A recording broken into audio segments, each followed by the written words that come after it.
Got a student that hasn't quite mastered their multiplication facts, but they still need to be able to do multiplication and long division? Here's a strategy that can help. Let's try the problem where we do 26 times 17. And maybe the student doesn't quite master their 7 facts here. So what we can do, you may have seen us do something where we've done like the little turtle method, and that tells us that we focus over here. What the student can do is on the side of their paper, they'll make what we call a T-table.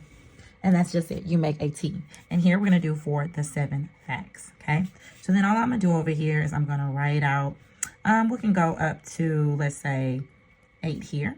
And then what we do is students generally know 7 times 1. So then they'll drop in that 7. Then what you can do is do your repeated addition or keep going up until they know their facts. So adding 7 more, 14, 7 more, 21, 7, 4, or add 7 more, 28. They can add 7 more to 28. We end up with 35. Adding 7 more, 42. 7 more, 49. And we'll finish out here 7 times 8. Or 7 more added to here, I would get 56. Now our students have a resource that they can actually go back to. So now when they're completing this, they can go in and say, I have 6 times 7. Well, 6 times 7 is 42. Dropping that 2, bringing that 4 up. They can do 2 times 7, 14, plus 4 more. Well, they get 18. And then we do our little necklace. The turtle lays the egg. 6 times 1, 6. 2 times 1, 2. And then they'll just add.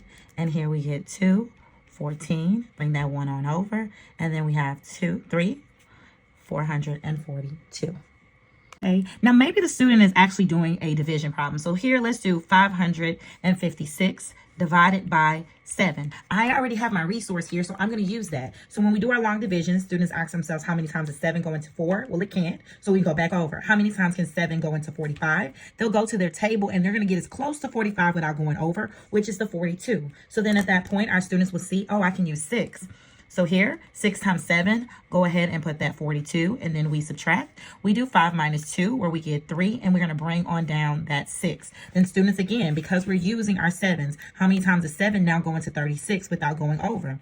Going down my table that I created, I see I have 35. Well, that's when I multiply 7 times 5. So then the students will put that 5 here, 5 and 7, or 7 times 5. I get the 35, and then subtract. The students end up with a remainder of 1. If you found this helpful, definitely let us know in the comments. And if you want to see this turtle method in action again, check out our videos and make sure that you like, follow, and share.